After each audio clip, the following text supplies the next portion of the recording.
Look around. We live in a world that glorifies pleasure, that feeds you temptation at every turn.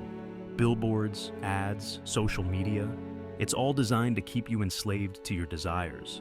And at the center of it all is pornography, one of the most destructive weapons against your soul. Maybe you think it's harmless. Maybe you think it's normal, but deep down, you know the truth. You know the shame that comes afterward, the emptiness, the sense that something inside you is being eaten away. That's because something is being destroyed. Your purity, your dignity, and your connection to God. Porn is not just a habit, it's an addiction. It rewires your brain, distorts your understanding of love, and leaves you craving something that will never satisfy you. You think it's just a little escape, but it's actually a prison, chaining you to lust and keeping you from the life you were created for. It doesn't just affect your mind, it affects your soul. Sin always takes you further than you want to go, keeps you longer than you want to stay, and costs you more than you ever expected to pay. Every time you indulge, you strengthen the chains that hold you down, and eventually, it doesn't feel like a choice anymore. Jesus said in Matthew 5:28, "But I say to you that everyone who looks at a woman with lustful intent has already committed adultery with her in his heart." That's how serious this is. Lust doesn't stay in one place. It poisons everything: your relationships, your future marriage, your ability to see others as more than objects. You don't just watch pornography. You let it shape your desires. You train your mind to see people as objects, as something to be used, rather than souls created in the image of God. And the worst part? Pornography kills your desire for God. You can't be fully alive in Him while feeding the sin that pulls you further away. Every time you give in, you silence His voice a little more. You harden your heart. And soon, you don't even feel the guilt anymore. That's when you know you're in real danger. When sin no longer bothers you, that's when it owns you. But here's the good news. You can break free. You're not meant to be a slave to sin.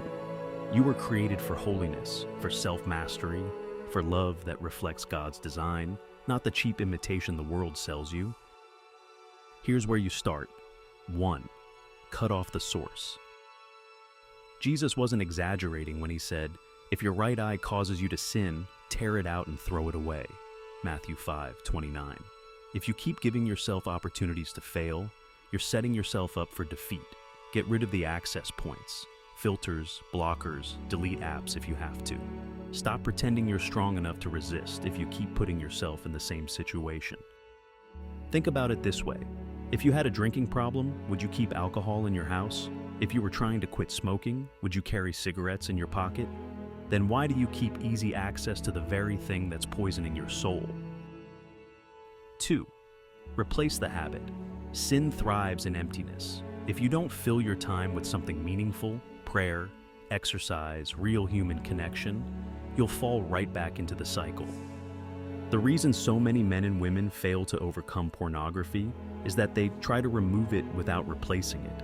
Lust isn't just about desire, it's about filling a void. Ask yourself, what am I trying to escape from? Loneliness? Boredom? Stress? The answer to your struggles isn't found in a screen. It's found in living the life God called you to. 3. Go to confession. This sin loses power when it's brought into the light. If you keep it hidden, it will keep controlling you. The devil wants you to believe that you can't change, that you're stuck. But that's a lie. Confession isn't about punishment. It's about freedom.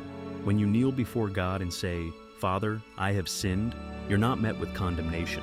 You're met with mercy. True, life-changing mercy. Every saint had a past, and every sinner has a future. Your story is not over. 4. Take it seriously. Some people say, it's just a bad habit. No, it's a battle for your soul. If you don't take it seriously, you will lose. The enemy has trapped millions in this addiction, and the only way out is through radical action. Make a plan. Find accountability. Fast. Pray the rosary. Fill your life with things that bring you closer to Christ, not further from Him. Because here's the truth. The devil wants you weak, addicted, and ashamed. God wants you free. The choice is yours. What will it be?